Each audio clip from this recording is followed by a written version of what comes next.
Gracias, muchas gracias por seguir con nosotros esta mañana. Recibimos a Rosario Espinal, buenos días. Buenos días. Rosario Espinal es socióloga. Rosario, ¿cuántos años lleva usted así, como analizando ese contexto político? No me preguntes eso. No, hay que hacer. Porque ya me van verdad? a identificar No. toda la vejez que tengo encima. Ah, no, pues está bien, está bien. No, Yo pensé mentira, que- mentira. Mejor diga las juventudes Mentira, acumuladas. mentira. Porque ya, pero usted tiene una yo presencia mucho tiempo. Tengo a mucho lograr. tiempo, más de 30 años. Y bueno, usted participó, por ejemplo, en esas encuestas de cultura política en República Dominicana durante muchos años, y eso le permitió acumular pues una idea de cómo es la política aquí. Visto eso y esa base, ese conocimiento, ¿hay algo sorpresivo en el contexto actual? Algo que a usted le sorprenda, que usted dice, estos son elementos nuevos. ¿Qué es lo que ha cambiado? Porque obviamente los hábitos de la gente ha cambiado, la manera en que nos comunicamos ha cambiado, la forma en que recibimos la noticia han cambiado, pero si usted fuera a ver los elementos propiamente dicho que son nuevos en este proceso. Sí. Cuando yo comencé a hacer análisis político, en la República Dominicana había polarización política, había diferenciación política y polarización política entre el balaguerismo y el PRDismo. Luego surgió el PLD como partido que comienza a crecer a fines de la década de 1980 y pues crece de manera importante ya en la década del 90 y se afianza al inicio de este siglo. Entonces la República Dominicana tuvo desde la década del 60 hasta la década del 90 una política muy competitiva. En este siglo eso ha cambiado. Desde el año 2004 realmente el nivel de competitividad electoral es bajo. ¿Qué quiero decir con esto? El PLD gobernó 16 años consecutivos.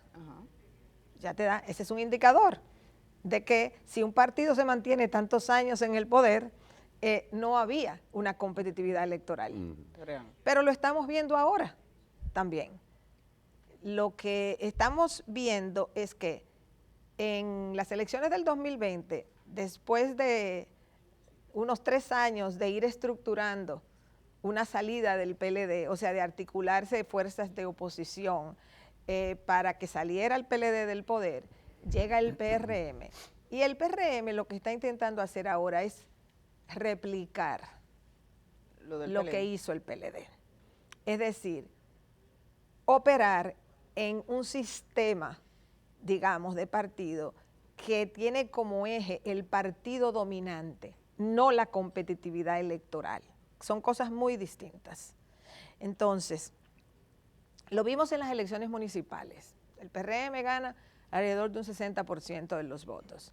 Pero el electorado, a pesar de que la oposición quiso por un buen tiempo decir que si va a haber doble vuelta, que si no sé cuánto, realmente después de las elecciones municipales a muchísima gente le quedó muy claro que el panorama no es de ese tipo de competitividad electoral, sino que realmente hay un partido que se ha afianzado en el poder. Es decir, que las elecciones municipales están mandando el mensaje de el mensaje, exactamente, estaban dando el mensaje, porque las elecciones municipales no determinan las presidenciales, pero expresan un fenómeno político similar al que se va a expresar 3 meses después.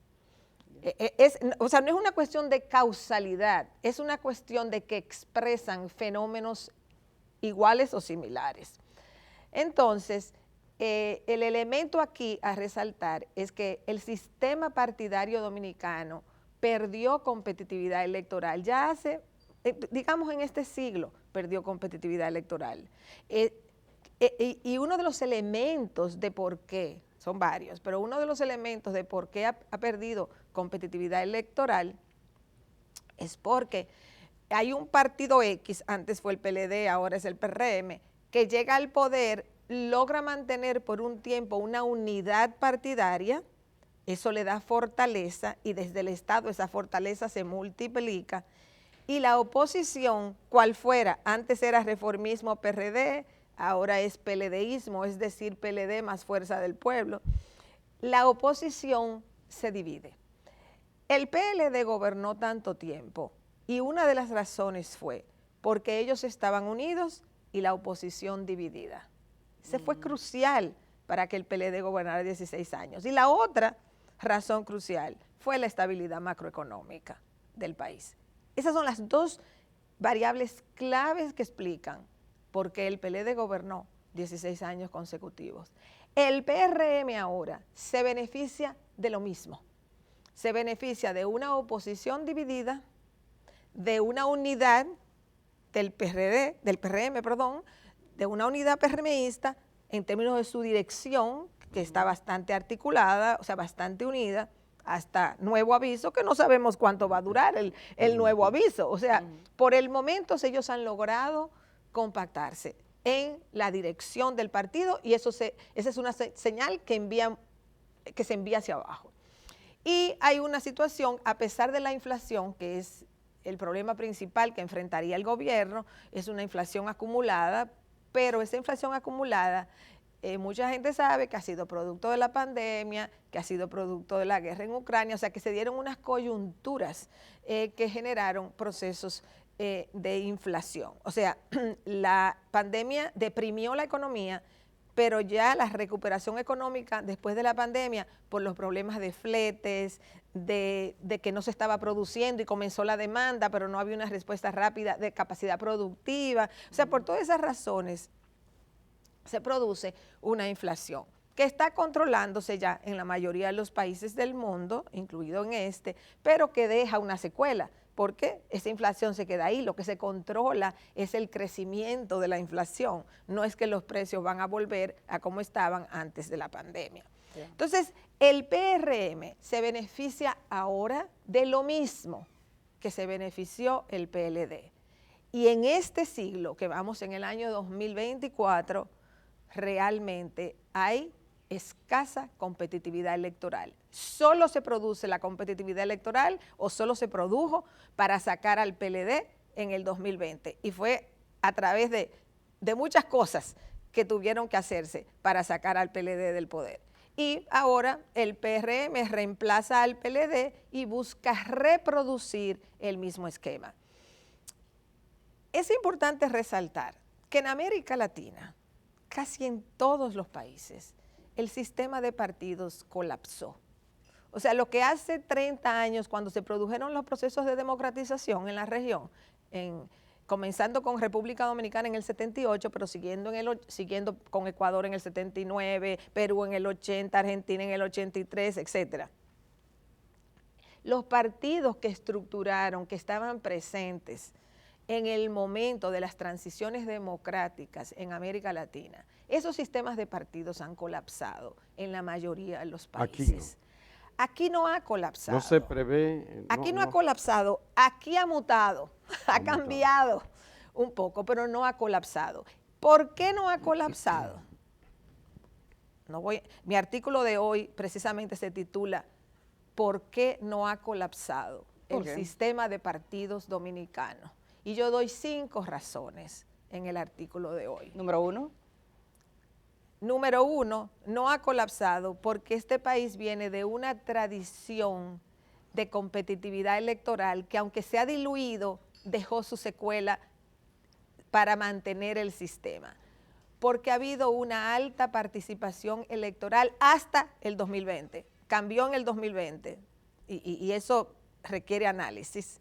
Pero hubo el nivel de abstención promedio del 1978 al 2016 fue 28%, que es bajo, es una abstención muy baja.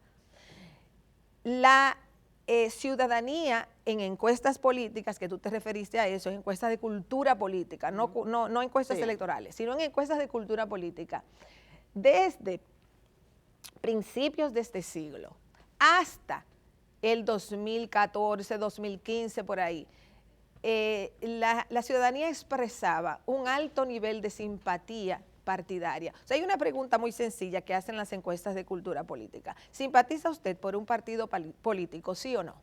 Muy sencilla. El porcentaje que decía que sí en la República Dominicana era como entre el 50 y el 60%, y encabezaba y encabezaba la región.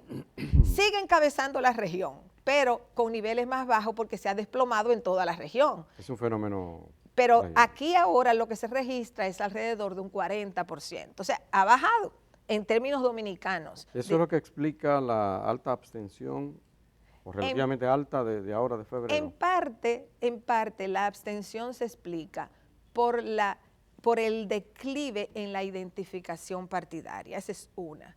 Pero en parte también se debe a que, como dije anteriormente, ha bajado el nivel de competitividad electoral. Eso es como que tú vas al estadio.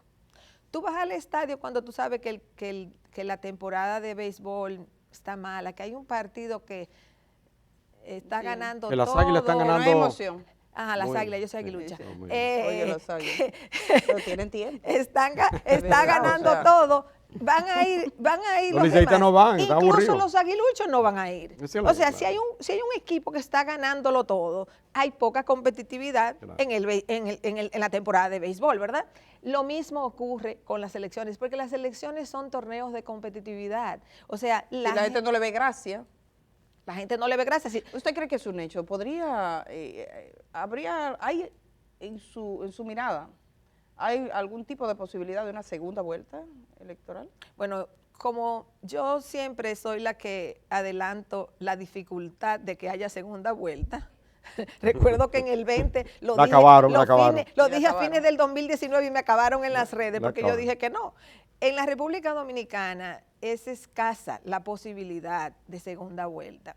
Yo sé que desde después de las elecciones del 2020, mucha gente comenzó a hablar, seguro, hay segunda vuelta porque hay 3 partidos. Aquí no hay 3 partidos. No. Bueno, aquí hay 35 partidos. Ah, bueno. Aquí hay 35 partidos registrados. Una aberración. Pero fuerza política. Una aberración. Pero bueno, ese es otro tema. Pero Fuerzas electorales articuladas en torno a partidos, realmente aquí hay 2. Está el PRMismo por un lado y está el PLDismo. PLDismo entendido como Bicéfalo. PLD y Fuerza del Pueblo. Es la misma base electoral. Ahí no es que no son partidos dividen. diferentes, se están dividiendo su base electoral. Al dividirse su base electoral, desmotivan, deprimen su propia base electoral. Entonces, cuando uno mira que las elecciones han perdido competitividad, no solo esta, ya esto viene de antes, pero eso tiene un efecto, aunque no lo tenga inmediato.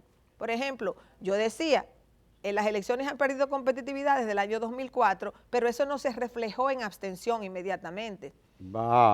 Se reflejó en abstención en el 20, la gente lo interpretó como pandemia, y yo tengo desde el momento de las elecciones de julio del 2020 diciendo, hay que esperar al 2024 para saber si esto fue efecto de la pandemia o si hay ¿Usted otros. prevé alta abstención ahora? Yo preveo una abstención mayor que lo que era anteriormente, sí. Un poquito más alto. ¿Por qué? Bueno, por lo que yo te decía. Porque no hay competencia. Porque ha bajado la competitividad electoral. Entonces, eventualmente eso se iba a reflejar. Si no hay competitividad electoral. Yo le dejaba sobre la mesa precisamente una pregunta. ¿Por qué hay gente que añora el caravaneo? ¿Por qué no hay caravana? ¿Tiene que ver con esa? Bueno, depende quién lo añora. Quizás hay gente que está feliz Bueno, con uno que estaba no. cansado. Yo estoy con feliz que- de que Con no que haya. no haya, pero otras personas. Habrá gente que sí que le gusta. Mira, hay gente que le gusta. Ujú. Hay gente que le gusta. Esto ha cambiado. Pero hay Chelcha. mucha gente que aunque no le guste, ha utilizado el caravaneo, los mítines como un medidor, como un indicador de las fuerzas Que puede ser políticas. falso, porque depende de quién tenga más Mira, recursos. puede ser falso, pero es muy difícil desde la falsedad reunir muchos miles de personas.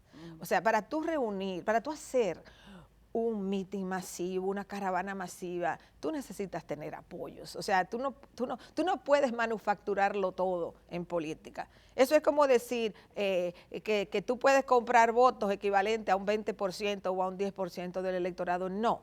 Tú puedes comprar votos, sí es verdad, tú puedes comprar votos, tú puedes comprar un 1%, un 2%, tú puedes impactar elecciones locales donde se diferencian por 500, 800, 1000 votos. Y a veces sí, hasta por 10 votos, o ahora hasta hasta por por 20. 2, aquí sí, en las elecciones Pero municipales. Pero globalmente no hay globalmente, manera. en demarcaciones grandes, eso es más difícil porque tú tendrías que Si invertir. hubiese sido así, Gonzalo fuera presidente. Eso es la verdad. Pero no es solamente una persona, es que realmente nadie puede. Simplemente con compra de votos no se puede determinar unas elecciones presidenciales en un país donde hay un padrón de 8 y pico millones de personas, que no puedes. Pero podría forzar verdad. una segunda vuelta con compra de votos, eventualmente, sí, si no fuera el caso.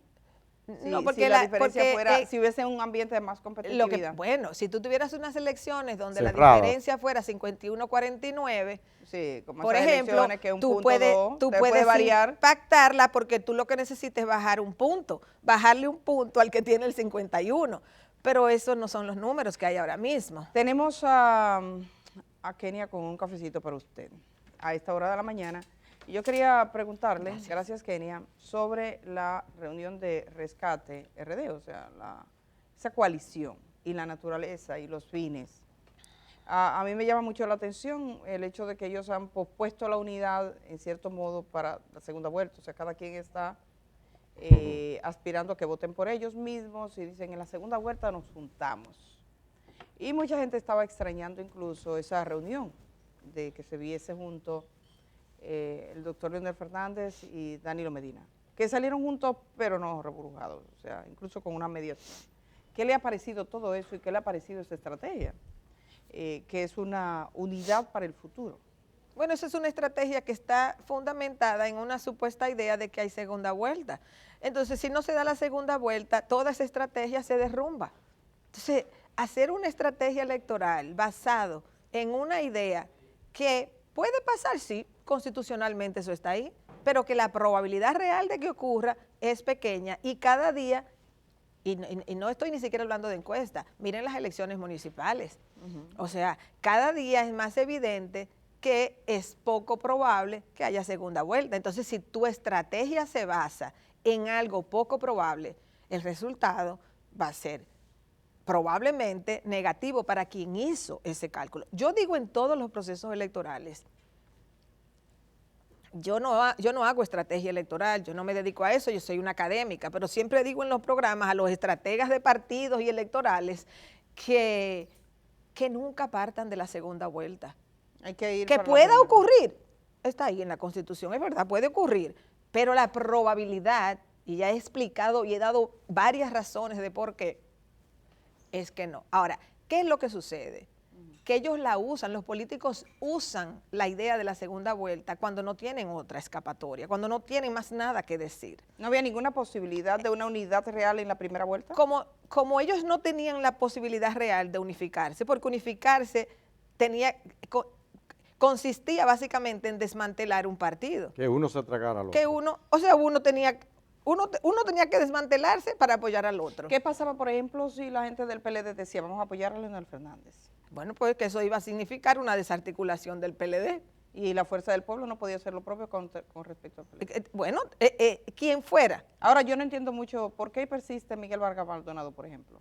Bueno, no, él está ahí tratando de mantener una franquicia partidaria. O sea, el PRD, y esto yo lo escribí en un artículo hace un tiempo, va camino a lo que le pasó al reformismo. El reformista sacó 1.80% de los votos a nivel presidencial en el 2020. O sea, el reformismo es una franquicia partidaria. Y el PRD logró permanecer como partido grande para fines de financiamiento porque a nivel de diputaciones sacó un poquito más de 5%, 5.4, algo Pero así. que si le sumaban todo. Pero si sacaban un promedio, que fue lo que primero decidió la Junta, no calificaba como partido, pero tampoco la Fuerza del Pueblo. Si hubiese sido un promedio de todos los niveles de elección, hubiese sido PRM y PLD, que quedan como partidos mayoritarios para fines de distribución del financiamiento público. Ahora el PRD no alcanzará ese mayor. Yo no creo que el PRD logre en ninguna instancia en estas elecciones un 5%. Entonces es probable que caiga como le pasó al Partido Reformista. Pero pequeñito. Claro, entonces aquí siguen aprobando partidos y los nuevos que se han aprobado en parte son motivados por el PRM, porque eso hay que decirlo. ¿Por qué? Porque el PRM quiere aparecer con las caras de sus candidatos y avasallar en una boleta. Ya lo logró, ya tiene 20, ¿Cuáles se han aprobado cobijados por el PRM? ¿Cuáles partidos? Yo no voy a hacer acusaciones aquí, porque No, me lo van a ver como eso. Pero si tú te pones a ver, si tú formas un partido un poco antes de unas elecciones y apoyas X partido, el que fuera, ¿para qué tú formaste ese partido? Porque lo que yo identifico hasta donde alcanzo a ver es que la gran mayoría de los partiditos estos pequeños que están apoyando al PRM ahora son los que andaban apoyando al PLD no, también. Es una combinación. No. O sea, aquí hay un transfugismo partidario, individual, organizativo, tremendo. Uno de mis últimos artículos en el 2023 fue 2023, campeón en transfugismo. Pero sí, esto no es que se iba a parar en el 2023, o sea, el transfugismo sigue. Se acentuó. Entonces, también hay un transfugismo partidario, vamos a extender el uso del término. ¿Por qué? Porque los que estaban con la coalición, la alianza del PLD, en la época de gloria del PLD, que ahora la tuvo, ya no lo miran. Entonces ya no lo miran, porque estos partiditos lo que buscan es quién está en el Estado. El Estado es el gran, digamos, distribuidor, el articulador de las clientelas políticas, y la política dominicana se mueve en torno a clientelas políticas. Por eso hay la aberración de 35 partidos en este país. De esos partidos, la inmensa mayoría no llega al 1% de los votos. No llega al 1%. ¿Debería la legislación regular eso? Bueno, por lo menos, porque sabemos que todo el mundo nace pequeño, pero quien se permanece en el tiempo por los todo el mundo nace pequeño, pero si tú no creces, tú no tienes una...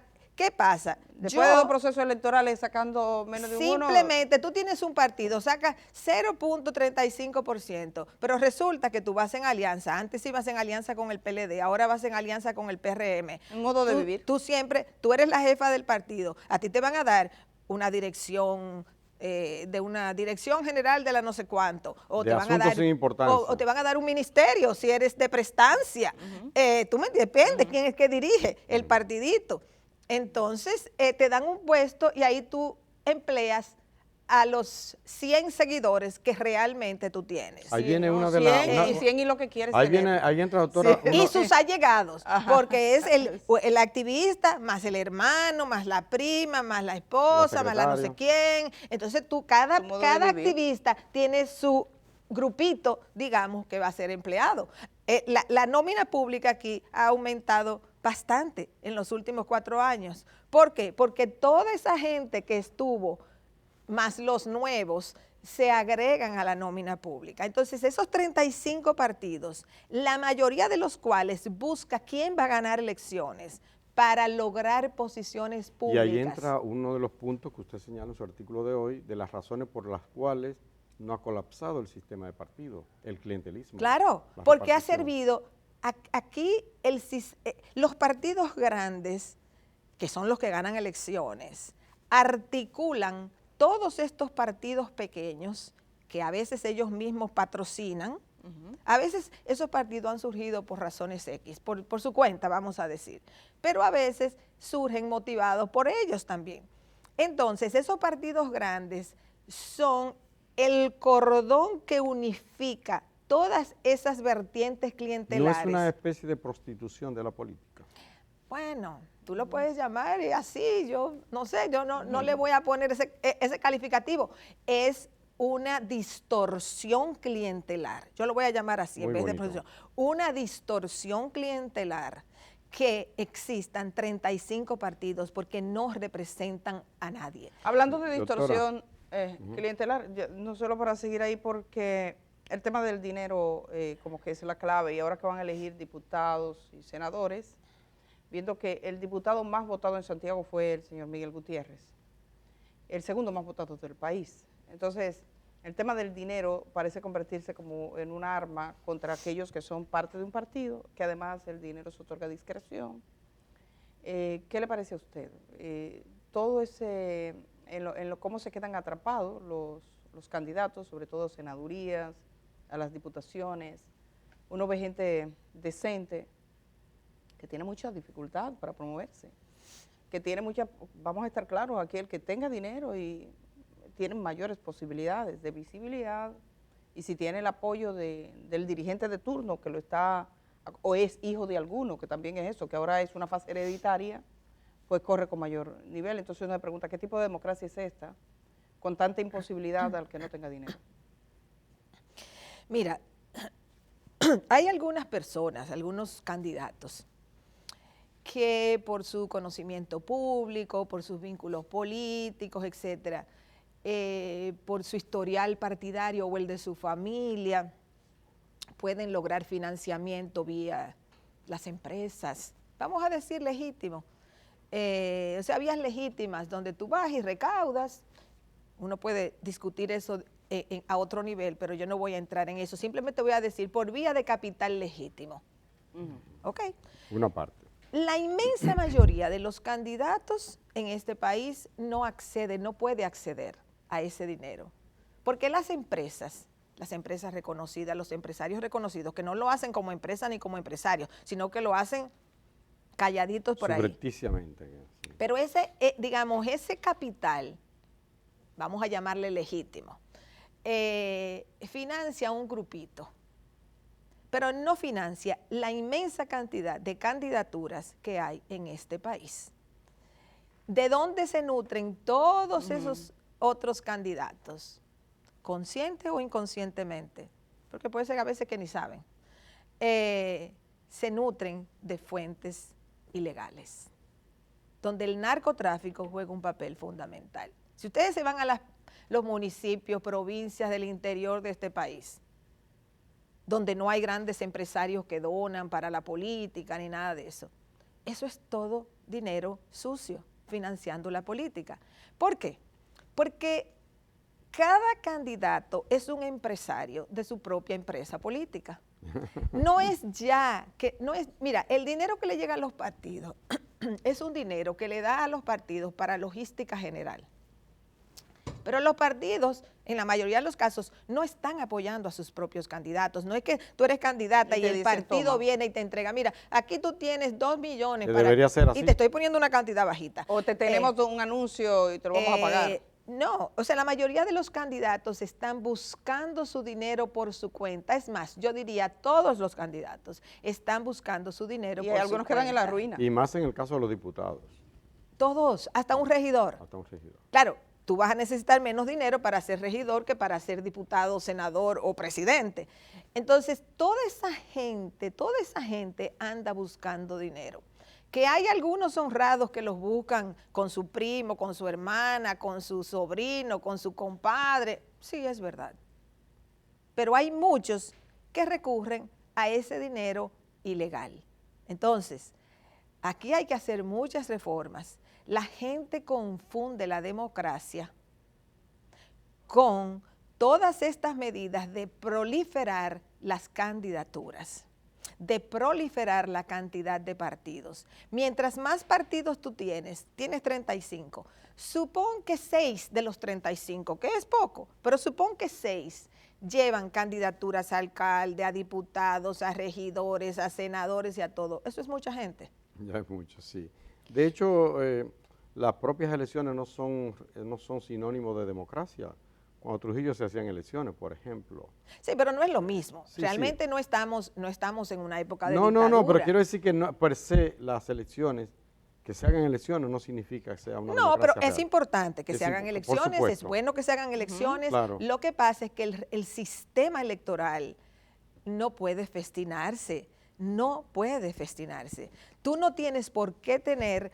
Y yo sé que aquí lo que voy a decir es controversial, porque sé que tengo mucha gente en contra, pero las regidurías... Yo creo que son los menos. Las regidurías no deben ser por voto preferencial, porque el voto preferencial te autonomiza las campañas y te obliga a buscar dinero propio, porque tú vas a competir con los propios de tu partido, con los mismos compañeros de tu partido. Los de afuera. Ese por lista cerrada, como antes.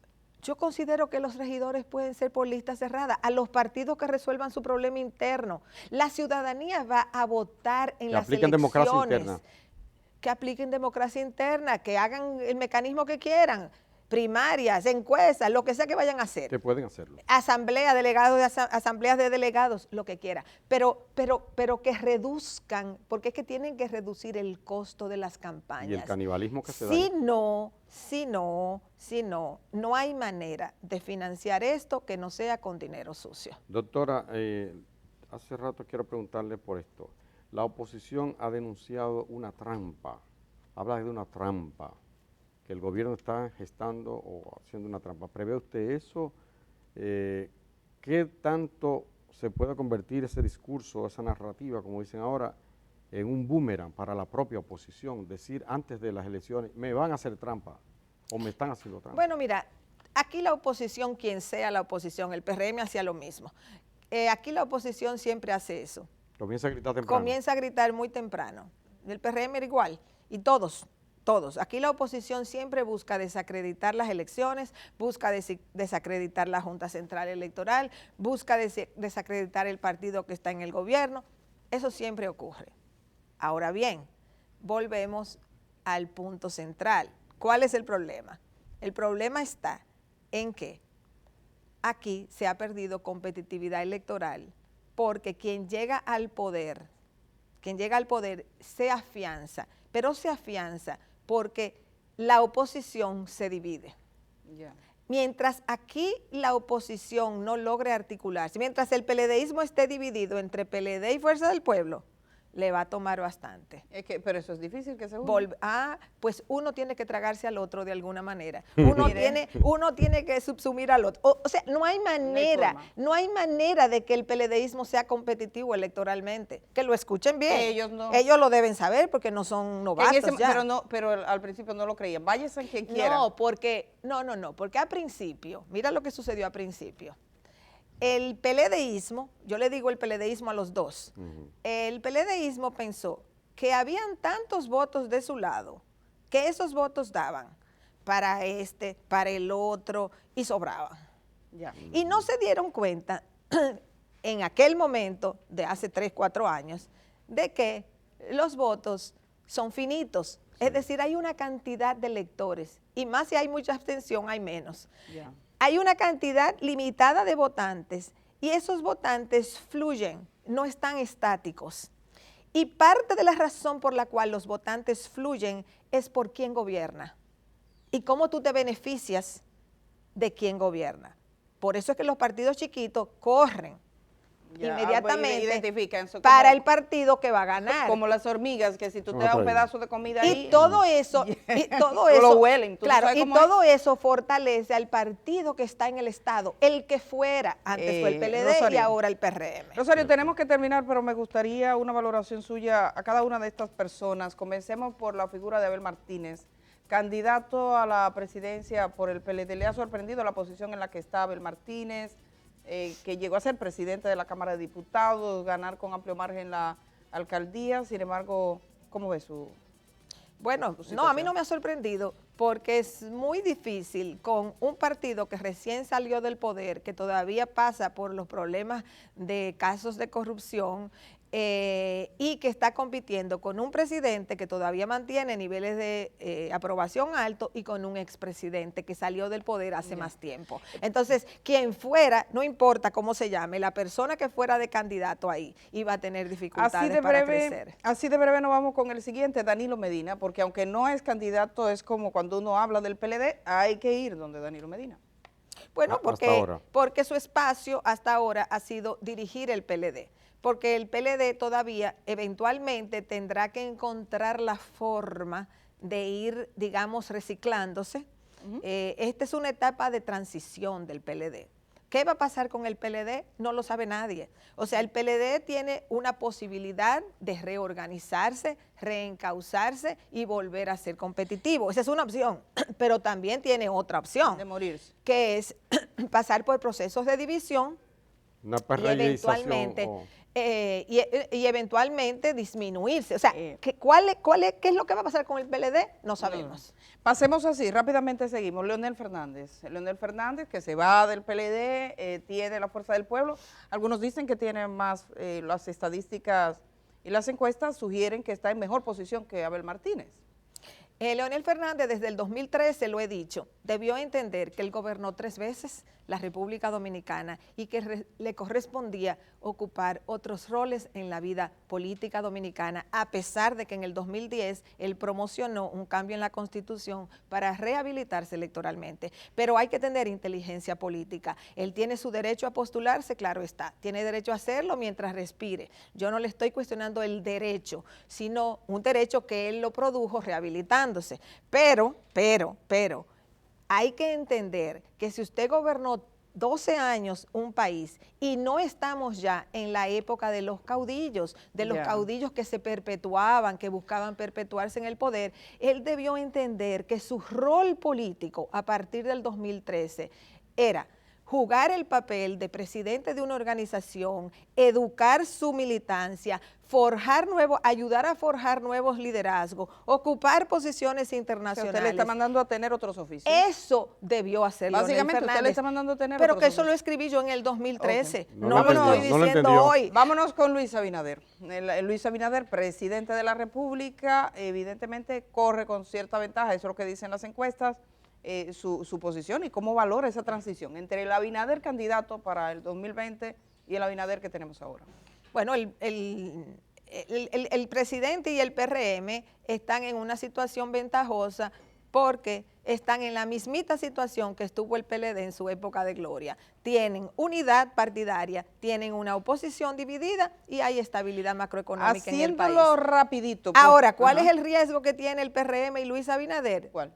Cuando tengan un segundo periodo van a aflorar los problemas típicos de la sociedad dominicana, de la política dominicana y del ejercicio del poder en la República Dominicana. Ahí es donde está su riesgo. ¿Por qué? Porque ellos están ahora felices trayendo para su lado todas esas figuras que abandonan la fuerza del pueblo, el PLD, el PRD, a no sé quién, bla, bla, bla. La gran sombrilla, el gran paraguas es el PRM, pero los mismos que tú decías que eran malos, tú lo estás absorbiendo dentro de tu estructura. Y lo que el PRM está haciendo es ampliando ese estado clientelar que representa un problema, porque además de otros motivos que no tengo tiempo de hablar, aumenta el costo de manejar el Estado. Y aquí es difícil hablar de reforma fiscal con un Estado costoso de manera injustificada, porque es un Estado ineficiente. Me va a matar la productora, pero yo no puedo dejar. Mire, Virginia Antares, María Teresa Cabrera, como candidata, ¿cómo usted lo ve? Bueno, muy bueno que hayan figuras femeninas, que hayan mujeres de candidatas presidenciales. Lamentablemente van en estructuras partidarias muy pequeñitas, con escasísimas posibilidades de registrar un porcentaje adecuado, pero a veces hay que practicar la política, o muchas veces hay que practicar la política, ir aprendiendo, desarrollando destrezas, y las mujeres llevan muchas cargas. Para las mujeres es muy difícil. Miren lo que le hicieron a Faride en el PRM, una mujer, senadora con muchas luces. ¿Qué le hicieron a Faride? Que el PRM la desmontó de la candidatura senatorial para entonces tener ahora, haciendo el esfuerzo de posicionar a Guillermo Moreno. ¿Usted cree que el PRM entonces va apurado ahora con Guillermo Moreno? ¿Perdón? ¿Va apurado? Usted hizo así. Como cuando a ti te ponen claro, una latadura. Tú desmontas una candidata que tiene todas las condiciones, que conoce la política, que es del partido, que recibe el apoyo del partido, etcétera, etcétera, etcétera. Tú la desmontas para traer un extra partido con pocas habilidades electorales. En un segundo, doctora, Omar Fernández. Omar Fernández tiene un inmenso desafío, porque por diversos motivos corrió la idea de que él era el triunfador seguro. Entonces él tiene esa carga de ser el triunfador, porque ya corrió la voz de que iba a ser el triunfador. Pero él se enfrenta a un partido PRM con una masa electoral, una base electoral fuerte en la capital y con muchos recursos para esta competencia.